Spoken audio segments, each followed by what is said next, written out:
Since 1954, Terrebonne General has been a beacon of health and hope in our community. As we mark 7 decades of dedication to your well-being, Terrebonne General Health System remains committed to advancing healthcare, improving lives, and expanding our services to meet your evolving needs. In celebrating our past, we look forward to a future filled with promise and progress. Your health is our legacy. To discover more, visit tghealthsystem.com. Today's social media segment is brought to you by Terrebonne General Health System. Your health is our legacy. Rouse's, you're either local or you're not. Buick, the craft of modern luxury. St. Martin and Bork, know your rights.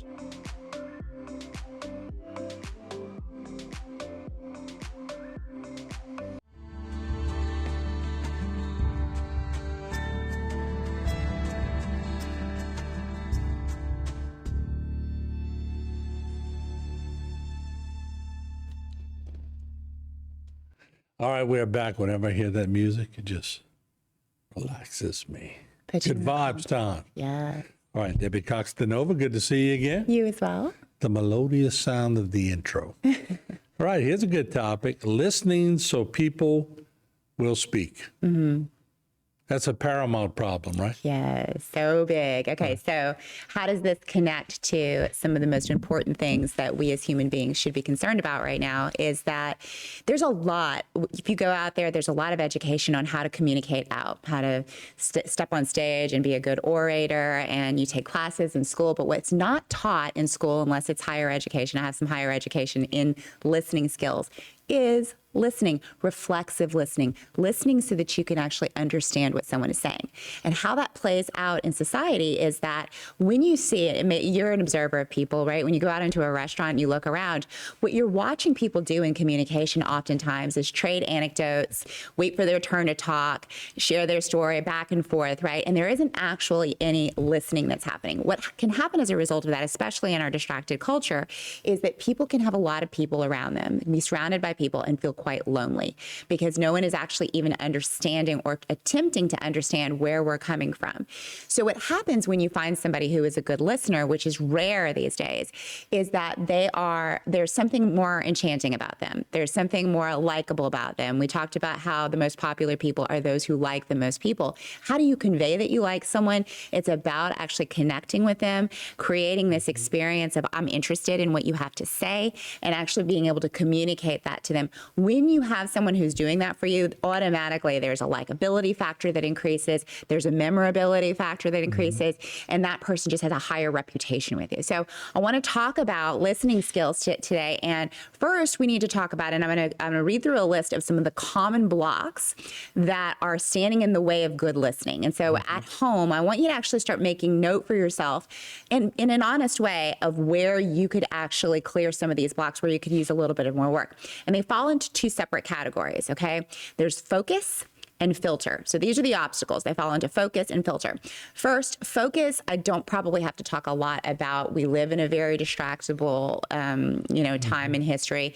Things are pulling at our attention all the time, especially through the phone. And so our attention's being pulled this way, that way, this way. And what can happen is that in the context of work, for example, like time is money, say what you have to say, get on with it, is an energy that is brought to communications. And what it causes people to do is sort of feel like I got to rush and say what I have to say, or this person is getting very impatient. And it conveys the message, what you have to say isn't all that important to me, right? So if you're talking to somebody, what's very obvious, and I probably don't really need to say it, but I kind of do, is that if you're looking at your phone while someone is talking to you, if you're, what you're conveying is what you're saying doesn't really mean that much to me. You're actually distracting me from what I actually want to do, which is to pay attention to this. Okay, so that's focus. Filter actually falls into a number of different categories, and this is where you're going to want to pay attention to see if where you lie. There's first the values. We're always filtering what people say through our own set of values, what's important to us, what we would like to operate our lives according to. And every person has their own set of values. So if my value is different from your values, that can be a filter in which I'm looking I'm looking through and it's disrupting my ability to actually hear what you're saying or you're communicating.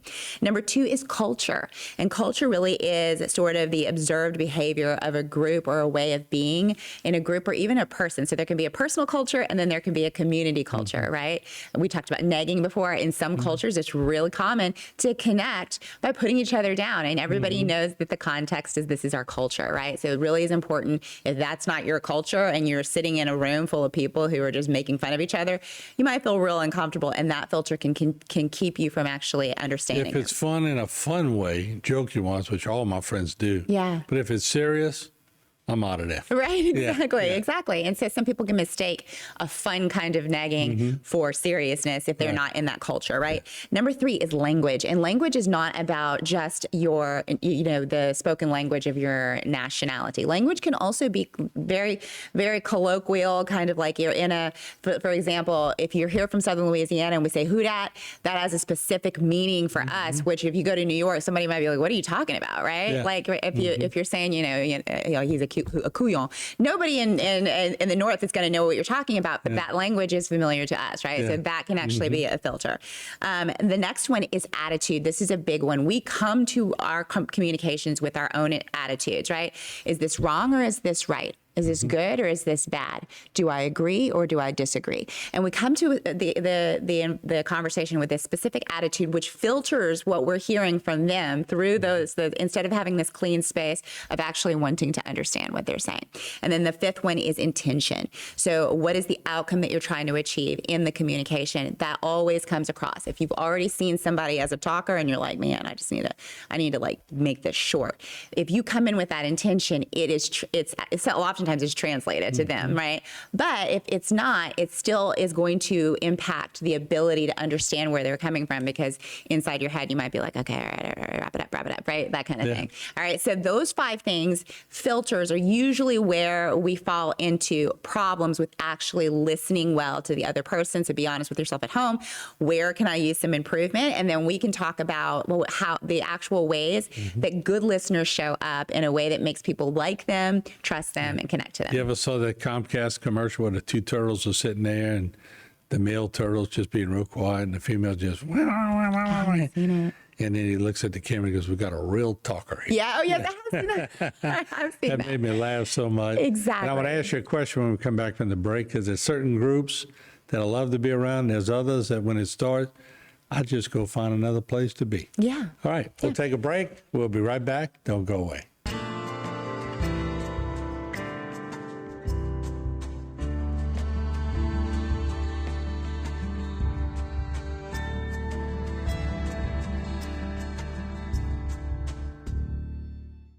Today's social media segment is brought to you by South Louisiana Bank. It's better when we bank together. Waits and Downer, attorneys at law. Terrebonne Ford, built Ford tough.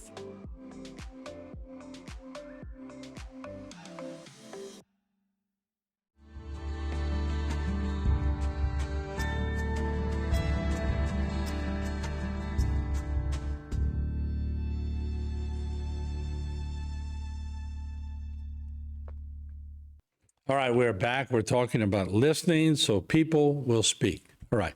If I'm with a group of friends and we're all joking and cutting up, playing practical jokes, that's what friends do when they're off of work, because you need a release. Yes. But if I got to hear the same stories I've been hearing for 50 years since we graduated, I just go to another little side of the room and people come up and go, why are you being so quiet? Because I've heard the stories 50 times. I could say them verbatim. Yeah. But then also when you get in front of a group who's very knowledgeable, I'll get real quiet because I just listen. And if you really listen to a group of experts and absorb, you can walk into that room with a lot of knowledge. But if you're always thinking about, well, how can I try to impress them and tell them a story? You may miss the boat. Well, absolutely. Yeah. And so that goes back to intention, right? And so what you'll find is a lot for especially older people, like they like to recount stories repeatedly. And so what can happen in the audience is like, there's just like, oh my gosh, here we go again. Like this is the dozenth time that this person is told. So what's going on there for that person is trying to to demonstrate like I have something important to say, something that actually elicits a certain kind of emotion within me, and I want to share it because hopefully you'll see me as important and we can connect. To my nieces and nephews. Right. And I see them roll their eyes sometimes and go, I said that before? Yeah. Yes, you have. Yeah. And look, what can be very, especially if they told it so many times to many different audiences and people laugh in the beginning, and is that you can actually practice listening skills with someone like that and hear their story in a completely different way and apply some of the skills that we're going to talk about to have them go, oh my gosh, you get it. You get me. And it has this deeper level of connection. So if that's all they talk about, then there's a good chance that this is just this is the container in which we can actually reach them for connection, right? Because a good listener, what a good listener does is encourages elaboration, encourages clarification. So what most people do when someone is sharing is that they're waiting to jump in to either give advice or to share their own story. And I'm sure you've heard this before, where it's like somebody shares one story that they've shared 100 times. The other person shares their own story that you've heard 100 times. Jump in before the other one's finished the story. Absolutely. So it becomes this sort of like they're trading back and forth, and that's a communication style that doesn't leave a lot of room for like actual, because the person who just shared a story, if there's nobody there actually catching the story and actually leaning into it, it feels as though, oh, okay, well that, like nobody got me, nobody heard me. You know what I noticed when we're in a group, there's always people that control the group and they command the group. But if there's some other people that really want to speak and they start to speak, they never can finish their story because the one that dominates always brushes them aside and continues to do the thing. Yeah, and what's happening there? They're not listening, right? They're good at communicating out, like we talked about. This is most people, by the way. Like they're good at communicating out, but when it comes to actually listening, they're not very good. And so it leaves you feeling lonely in front of that person. It's kind of like, oh, I'm just here to be a receptacle for your stories again, right? So before jumping in with your own story, people who are good listeners will ask how and what questions. Not so much why questions, but like, so how did that make you feel? Or, what was going on for her when that happened? And when you do that, the person who's talking all of a sudden recognizes that you're actually engaged in what they're having to say, and they start to connect with you. And then your likability factor increases because you guys are now connecting. You're actually communicating. I do care about what you're sharing with me, and I actually want to know more about it. That's right? like, when did you stab that bull in Spain? Right. Right. The second thing is good communicators do not moralize what they're being told. There's an understanding that everybody is a little bit insane in their own ways. And so there's a lot of grace to where they're not judging the other person. What people really want to do is they want to share their vulnerabilities. And so the loneliest people, they don't feel like they have a space to share what they are scared of, what they are ashamed of in a safe place. So when you good listeners will signal very early, I'm not here to judge you whatsoever. In fact, you're in a safe space to share your vulnerabilities. I will actually warm up to it rather than to push away from you. And people love that because in that space, they can actually heal a lot of their own traumas and shames, and so they'll pour out. And a lot of people, then they'll ask you a question, but they don't really want the answer. They just want to answer it themselves. Well, exactly, right? Yeah. So then, and everybody knows that, right? You can kind of feel that, right? Like, why'd you ask the question? Right. You really don't want to hear what I have to say. Right, exactly. The other thing that good listeners do is they separate out very easily disagreement from criticism.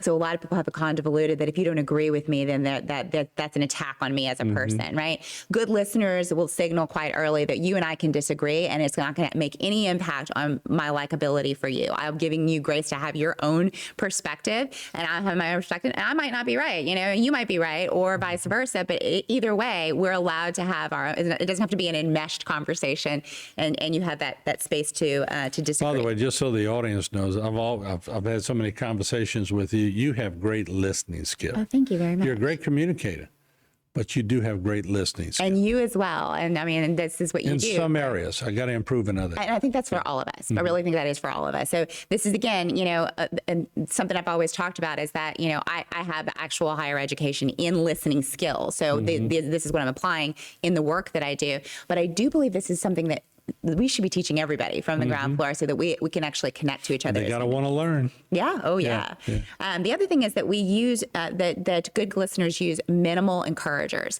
That means without disrupting what you're saying, I'm giving you cues that I'm actually listening and to go on. So, okay, got it. like what you just did, right? These are minimal encouragers, and when they're used in a way that is like minimal, it's not like right? It's overkill. Right. It can actually encourage people to move forward and give more. Yeah, Debbie, I get it. I really do. Exactly. And then lastly is paraphrasing. And this may seem silly for some people, but when someone says something to you, when you paraphrase it back to them, wow, you really want to go to that concert to your teenager or whatever it is. Like, it can actually make them feel heard even if you disagree with them. Wow, you really did kill that bull in Spain. All right, thank you, Debbie. Great show. We'll see you again next week on Good Vibes.